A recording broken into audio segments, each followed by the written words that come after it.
जय Hind to all of you.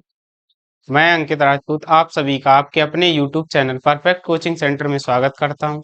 आशा है कि आप सभी स्वस्थ होंगे, मस्त होंगे और मन लगाकर पढ़ रहे होंगे। जैसा कि आप लोग जानते हैं, इस समय वाली क्लास में हम लोग अपने नए चैप्टर वैद्युत चालन की थ्योरी को पढ़ रहे हैं, जिसमें हमने कल वाली अपनी लेसन में ओम के नियम का निगमन देखा था। उसके बाद आज की क्लास में आगे के टॉपिकों को करेंगे। तो आइए देर ना करते हुए चलते हैं अपनी आज की क्लास की ओर। आज की क्लास का हमारा पहला टॉपिक है विशिष्ट प्रतिरोध अथवा प्रतिरोधकता। आज की क्लास का हमारा पहला टॉपिक है, आप लोग हेडिंग डाल लीजिए, विशिष्ट प्रतिरोध या प्रतिरोधकता। तो हेडिंग डाल लीजिए आप लोग, विशिष्ट प्रतिरोध या प्रतिरोधकता।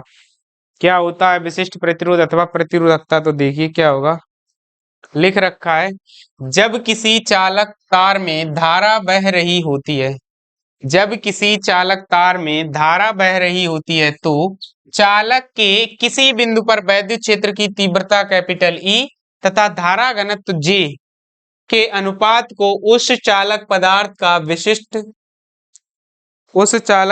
का विशिष्ट प्रतिरोध कहते हैं। यहाँ पर विशिष्ट घनत्व की जगह पे गलत लिखा है, विशिष्ट प्रतिरोध कहते हैं। इसे रो से प्रदर्शित करते हैं। क्या हमने बताई परिभाषा, एक बार फिर से सुन लीजिए आप लोग। जब किसी चालक तार में धारा बह रही होती है तो उस चालक तार के कारण किसी बिंदु पर उत्पन्न वैद्युत क्षेत्र की तीव्रता तथा धारा घनत्व जे के अनुपात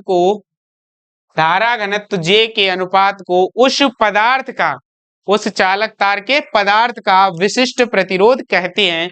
इसे रो से प्रदर्शित करते हैं। अतः यहाँ पर क्या हो जाएगा, अतः विशिष्ट प्रतिरोध रो बराबर विशिष्ट प्रतिरोध रो इक्वल टू विशिष्ट प्रतिरोध रो बराबर क्या हो जाएगा, वैद्युत क्षेत्र की तीव्रता, यानी वैद्युत क्षेत्र बटे वैद्युत क्षेत्र ई अपॉन क्या हो जाएगा हमारा, धारा घनत्व जी, धारा घनत्व स्मॉल जी। तो विशिष्ट प्रतिरोध बराबर क्या हो जाएगा, वैद्युत क्षेत्र की तीव्रता बटे धारा घनत्व जी। और इसका मात्रक तो आप लोग जानते ही हैं, क्या होगा, ओम इंटू मीटर, ओम मीटर। परिभाषा आपको उम्मीद है समझ में आई होगी। अब यहाँ पर मान लेते हैं, माना कि चालक तार की लंबाई जो है वो मान लेते हैं स्मॉल एल है, लंबाई स्मॉल एल, कॉमा अनुप्रस्थ परिच्छेद क्षेत्रफल, अनुप्रस्थ परिच्छेद का क्षेत्रफल कैपिटल ए तथा तार का प्रतिरोध तथा, इसे ऐसे लिखना, तार के सिरों पर उत्पन्न विभवांतर कैपिटल वी, कॉमा प्रवाहित धारा स्मॉल आई हो तब, जब उसमें प्रवाहित धारा स्मॉल आई हो तब ई बराबर आप लोग क्या जानते हैं, जब किसी चालक तार की लंबाई क्या हो, स्मॉल एल, और उसके सिरों पर उत्पन्न जो विभवांतर है वो वी हो, तो ई बराबर यानी वैद्युत क्षेत्र की तीव्रता क्या होगी, वी अपॉन एल होती है। और जब किसी चालक तार में प्रवाहित धारा स्मॉल आई हो और उसके अनुप्रस्थ काट का क्षेत्रफल कैपिटल ए हो, तो धारा घनत्व जे बराबर क्या पढ़ाया हमने आपको, आई अपॉन ए। तो ये दोनों मान उठा के क्या रख दो, ऊपर वाले उसमें रख दो, तो यहां से देखिए क्या आएगा, रो बराबर क्या आ जाएगा, v upon L upon I बटे ए। तो पहली चौथी का होगा गुणा और दूसरी तीसरी का होगा गुणा। तो यहां से देखिए रो इक्वल टू क्या हो जाएगा, b इंटू ए, और b के बटे में यहाँ आई हो जाएगी और गुणे में यहाँ बीचों बीच में लगाना चिन्ह। तो देखो बी के बटे में क्या आ जाएगा, आई गुणे ये ए ऊपर चला जाएगा तो ए अपॉन यल हो जाएगा। और बी अपॉन आई बराबर हम लोग क्या जानते हैं, वी रो इक्वल टू यहाँ से बी अपॉन आई की जगह पर क्या हो जाएगा, आर ए अपॉन स्मॉल यल। और यहाँ पर हम लिख देना आप लोग स्मॉल यल, और यहाँ लिख देना चूंकि v अपॉन आई बराबर अभी हमने आपको सत्यापन कराया था पिछला आर्टिकल, जो v अपॉन आई बराबर क्या बताया, कैपिटल आर यानी तार का प्रतिरोध। तो यहाँ से b अपॉन, तो यहाँ से विशिष्ट प्रतिरोध रो का सूत्र क्या हो जाएगा, आर ए अपॉन एल। तो यहाँ से लिख देना आप लोग अतः विशिष्ट प्रतिरोध बराबर, अतः विशिष्ट प्रतिरोध रो बराबर, रो बराबर क्या हो जाएगा, आर ए अपॉन यल बराबर ई अपॉन जी। दोनों में से जो भी आपको सरल लगे और जहां जिसका उपयोग लगे उसे ही रिमेम्बर रखना है, सूत्र दोनों ही याद रखने हैं। और इसका मात्रक हम आपको बता ही चुके हैं, मात्रक क्या होता है, ओम इंटू मीटर, ओम मीटर।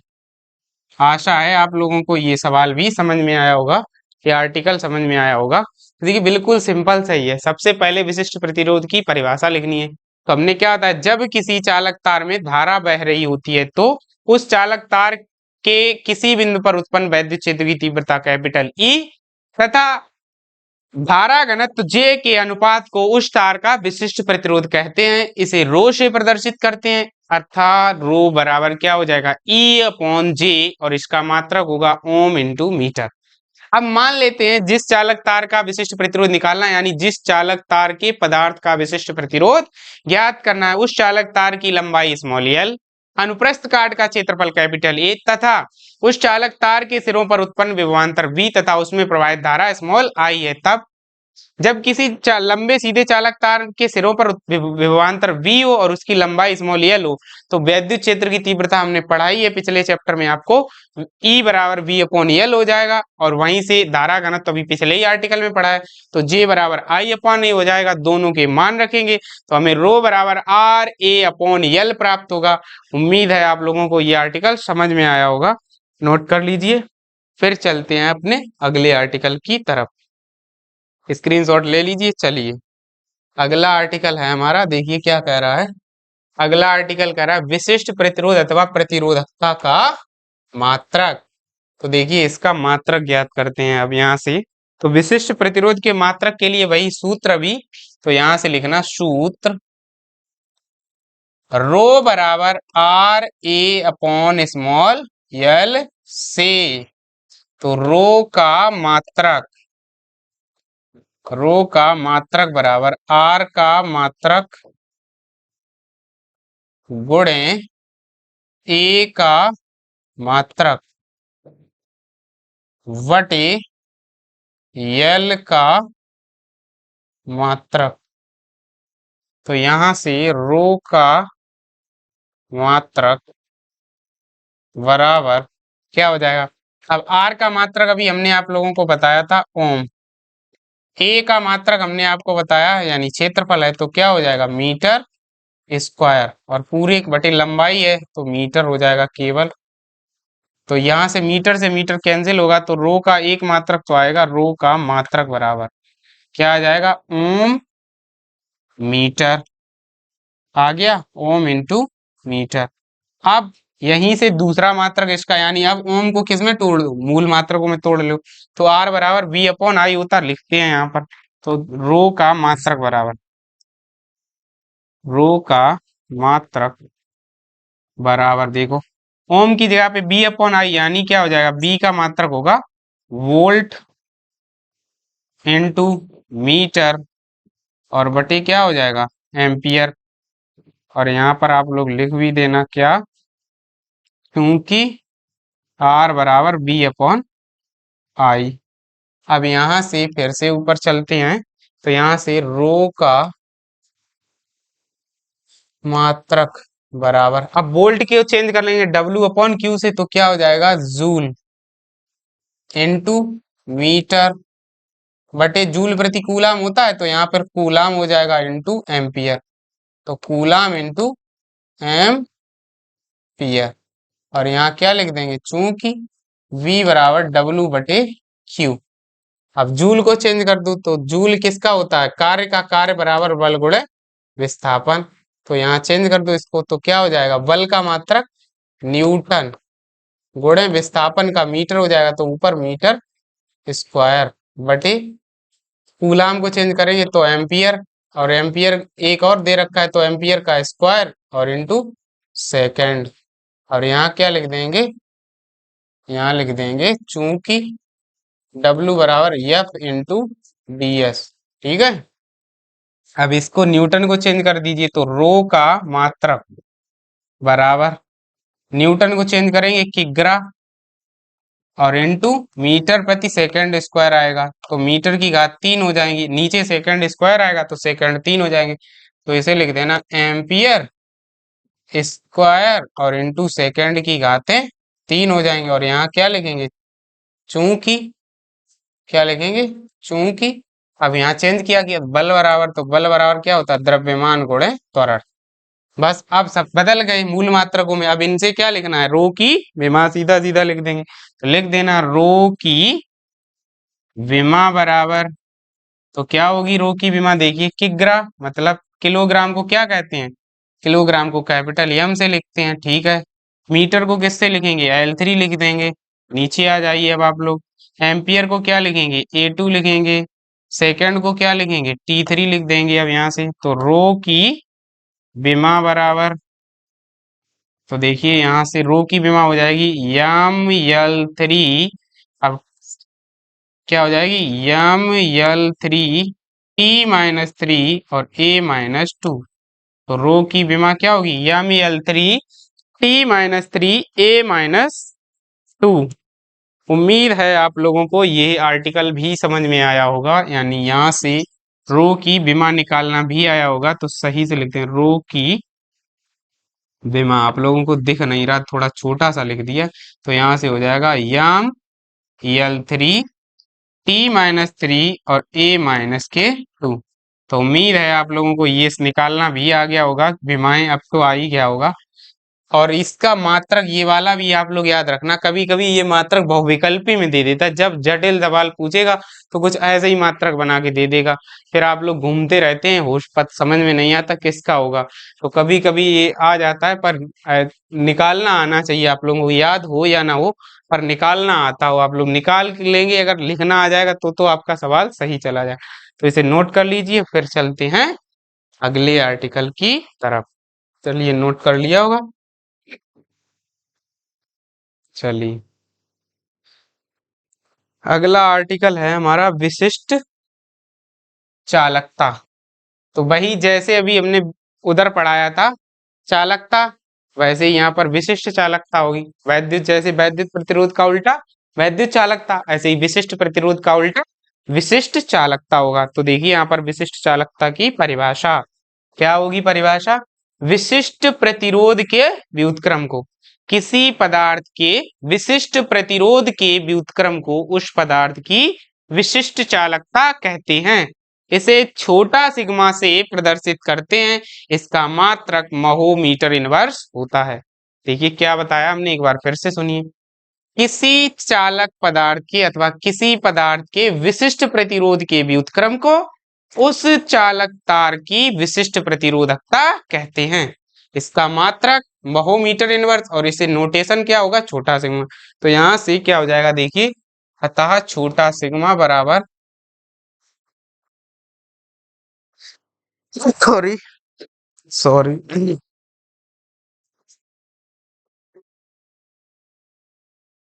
तो यहां से देखिए अतः क्या हो जाएगा, अतः छोटा सिग्मा, या ऐसे लिख देना विशिष्ट चालकता, यहाँ शुरुआत से लिखें अतः विशिष्ट चालकता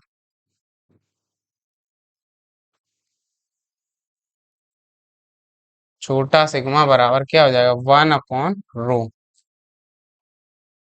1/रो हो जाएगा।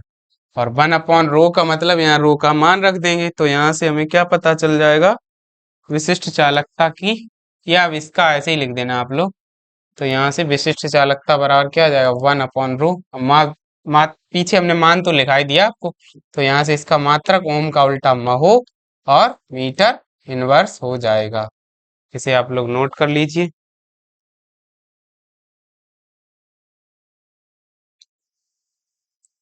तो यहाँ से देखिए एक और चीज मतलब लिख दें, परंतु हम लोग क्या जानते क्या है, इसे थोड़ा और अगर सरल करके लिखें, परंतु रो इक्वल टू हम लोग क्या जानते हैं, अभी हमने पिछले ही सवाल में पढ़ा है ई अपॉन जे, जहां ई बराबर क्या जानते हैं आप लोग, ई बराबर होता है क्या, वैद्युत क्षेत्र की तीव्रता, वैद्युत क्षेत्र की तीव्रता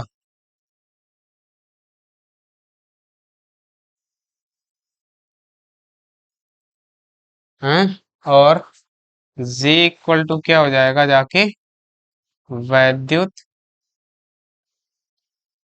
ऊर्जा, वो सॉरी, इसे कहेंगे ऊर्जा घनत्व। उठा के पुट कर दो तो छोटा सिग्मा बराबर देखो क्या आएगा, 1/E/स्मॉल जी। छोटा सिग्मा बराबर आ जाएगा J/E। यहाँ से छोटा सिग्मा इक्वल टू क्या आ जाएगा, J/स्मॉल वो कैपिटल E। तो इसे नोट कर लीजिए आप लोग। अगर यहाँ से हम J निकालना चाहें तो J बराबर क्या हो जाएगा, छोटा सिग्मा गुणा कैपिटल E, या इसे ही लैंग्वेज रूप में लिखना चाहें, यानी कि क्या, धारा घनत्व बराबर, अच्छा इसे यहाँ सॉरी यहाँ पर एक मिस्टेक है, सॉरी इसे धारा घनत्व लिखना, धारा घनत्व, ऊर्जा घनत्व तो यू ही होता है, वो आप यहाँ पर गलत हो जाएगा, नहीं, धारा घनत्व, धारा घनत्व जे इक्वल टू क्या हो जाएगा, भाषा में इसको लिखना चाहें तो विशिष्ट चालकता गुणे, विशिष्ट चालकता गुणे वैद्युत क्षेत्र। तो इसको भाषाई रूप में ऐसे लिखते हैं। आशा है कि आप लोगों को विशिष्ट चालकता समझ में आ गई होगी, बिल्कुल सिंपल सा ही है, नोट कर लीजिए। फिर चलते हैं अपने अगले आर्टिकल की तरफ। कर लिया होगा नोट, चलिए अगला आर्टिकल है हमारा धातुओं की प्रतिरोधकता पर ताप का प्रभाव। क्या है, धातुओं की प्रतिरोधकता पर ताप का प्रभाव। तो आप लोग हेडिंग डाल लीजिए।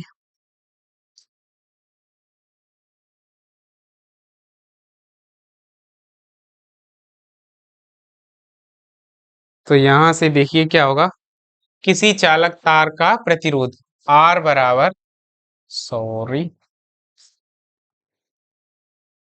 R बराबर हो जाएगा ml/, ये हमने कल आपको जो आर्टिकल कराया था वहीं से लिख रहे हैं, जो ओम का नियम का सत्यापन कराया, तो वहीं आया था ये एम स्मॉल ml/n/e²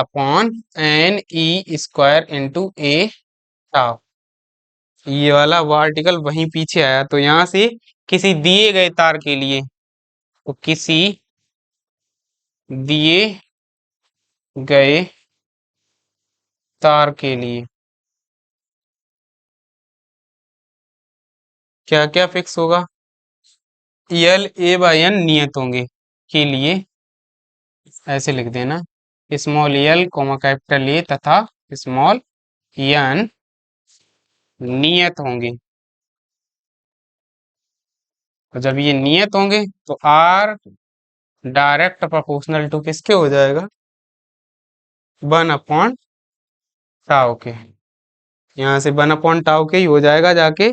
यदि इलेक्ट, अब यहाँ पर लिखना, यदि इलेक्ट्रॉन का वर्ग माध्य मूल वेग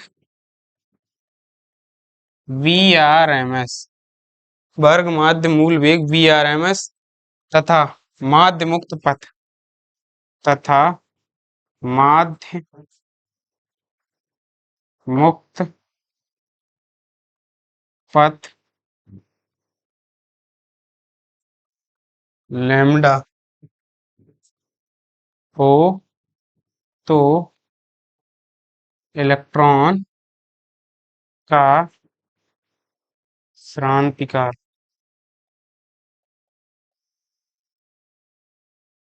तो यहाँ से टाव बराबर हो जाएगा हमारा, हम लोग पीछे से ही लिखेंगे इसे, टाव बराबर होगा लेमडा बटे Vrms। यानी यहाँ पर क्या लगाया हमने, समय बराबर दूरी बटे चाल, क्योंकि इलेक्ट्रॉन का वर्ग माध्य मूल वेग कितना है Vrms, माध्य मुक्त पथ कितना माना हमने लेमडा। तो यहाँ से फिर हम श्रांति काल निकालेंगे, तो श्रांति काल क्या होगा, समय। तो समय बराबर दूरी बटे चाल, ये मान उठा के टाउ का कहाँ रख दो, आके आर वाली मान में, तो वहां पे रख दो आके। तो यहाँ से देखना क्या हो जाएगा, R direct proportional to 1 upon lambda upon Vrms। Vrms ऊपर चला जाएगा, तो R direct proportional to Vrms बटे लेमडा।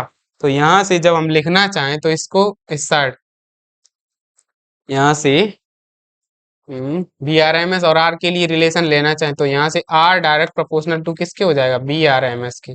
तो ये वाली बात आप लिखिए, फिर समझाएं इसका मतलब क्या होता है। जब यहाँ से इतना आ गया, और जब इतना आ गया यहाँ से R direct proportional to Vrms के, तो यहाँ से Vrms हमारा जो हो जाएगा, क्या होगा, Vrms डायरेक्ट प्रोपोर्शनल हो जाएगा अंडर रूट ऑफ टी के। ये रिलेशन हमें फाइंड करना था, यहाँ तक आप करिए नोट, उसके बाद हम आगे आपको बताते हैं।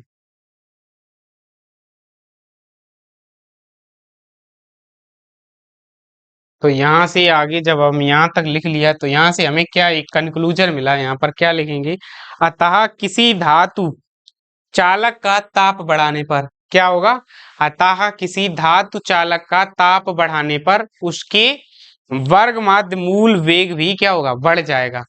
क्या कह रहे हैं हम, किसी धातु का अगर ताप बढ़ाएंगे, किसी चालक पदार्थ का ताप बढ़ाएंगे, तो यहाँ डायरेक्ट प्रोपोर्शनल का रिलेशन आया है। तो यहाँ से क्या सिद्ध हो रहा है कि उसका जब हम ताप बढ़ाएंगे तो उसका वर्ग माध्य मूल वेग भी क्या होगा, बढ़ जाएगा। और जब वर्ग माध्य मूल वेग बढ़ेगा तो देखिए इन दोनों में भी क्या है, डायरेक्ट का रिलेशन है। तो इससे चालक तार के पदार्थ का प्रतिरोध भी बढ़ जाएगा। इससे अब जब चालक तार का प्रतिरोध बढ़ जाएगा तो इससे उसकी प्रतिरोधकता भी बढ़ जाएगी, यानी आर बराबर रो एल अपॉन ए होता है, तो वहां से उसकी प्रतिरोधकता भी बढ़ जाएगी। और जब उसकी प्रतिरोधकता बढ़ जाएगी तो चालक पदार्थ की चालकता क्या हो जाएगी, कम हो जाएगी। यहाँ से कंक्लूजन यही निकल रहा है। नीचे आप लोग भाषा लिखेंगे क्या, अतः किसी चालक तार का प्रतिरोध बढ़ाने पर, अतः किसी चालक तार का ताप बढ़ाने पर उसके अणुओं का या अथवा उसमें उपस्थित मुक्त इलेक्ट्रॉनों का वर्ग माध्य मूल वेग बढ़ जाता है, जिससे पदार्थ का प्रतिरोध भी बढ़ जाता है। अतः इसके अनुसार पदार्थ का विशिष्ट प्रतिरोध अथवा प्रतिरोधकता भी बढ़ जाती है, जिससे चालक की विशिष्ट चालकता कम हो जाती है। अतः पदार्थ में जो धारा का प्रवाह होता है वो कम हो जाता है। तो यहाँ से क्या लिखेंगे, फिर नीचे इतना नोट करने के बाद इसे इरेज कर दे रहे हैं हम, आप लोगों ने कर लिया होगा, तो इसे और सॉल्व करना है अभी इसमें नीचे, तो आप लोग लिख लेना। इतनी भाषा जो हमने बोली वो तो लिखेंगे ही, उसके बाद आप लोग लिखेंगे माना किसी धातु चालक का, लिखना आप लोग, माना किसी धातु चालक का 0 डिग्री सेंटीग्रेड पर प्रतिरोध आर नॉट तथा स्मॉल टी डिग्री सेंटीग्रेड पर प्रतिरोध अगर आर टी हो तो आर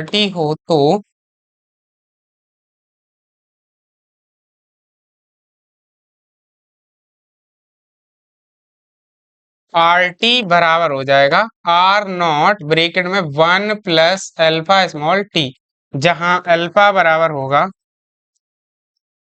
जहां अल्फा इक्वल टू होगा प्रतिरोध ताप गुणांक, प्रतिरोध ताप गुणांक, और स्मॉल अल्फा बराबर प्रतिरोध ताप गुणांक। और इसका मान जो होगा अधिकांश धातुओं के लिए, अधिकांश धातुओं के लिए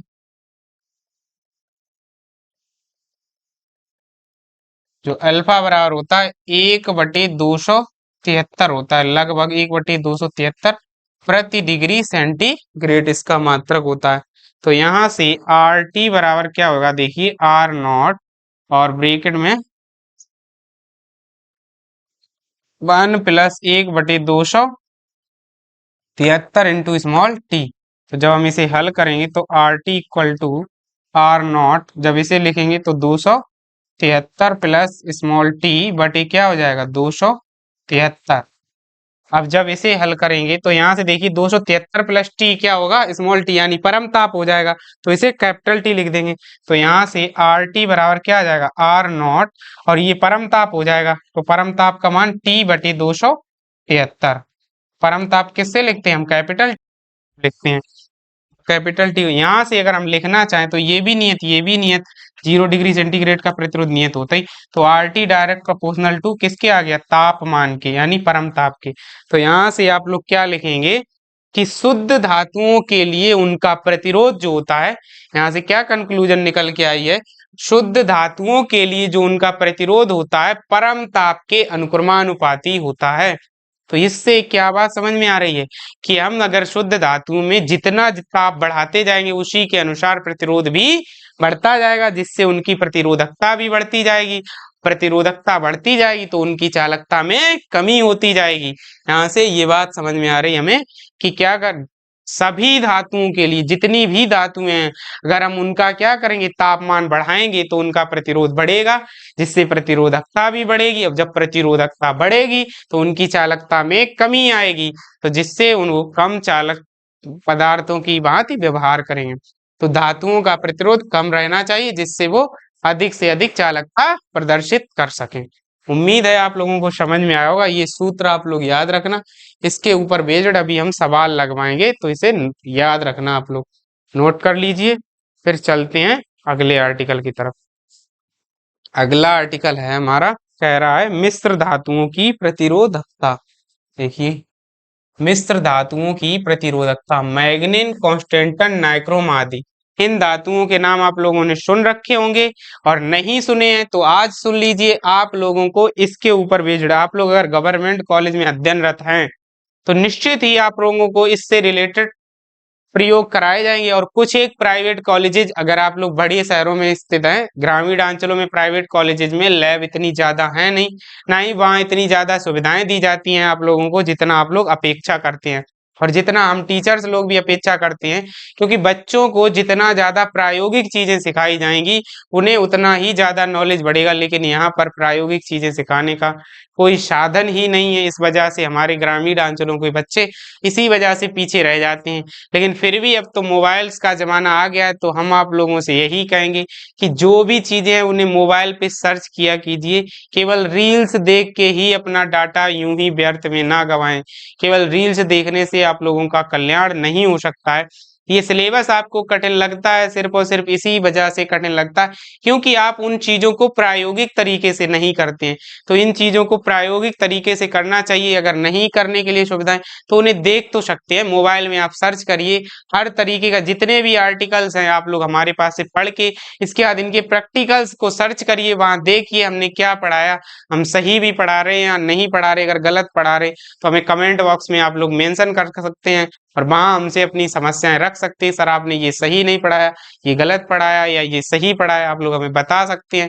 पर आप लोग इतना करेंगे क्यों? क्योंकि इतना करने में आप लोगों का समय खराब होगा। उतने टाइम में आप रील्स नहीं देख सकते ना, फेसबुक नहीं चला सकते, व्हाट्सएप नहीं चला सकते, अपने दोस्तों के साथ चैट्स नहीं कर सकते, वो तो बहुत जरूरी है ना।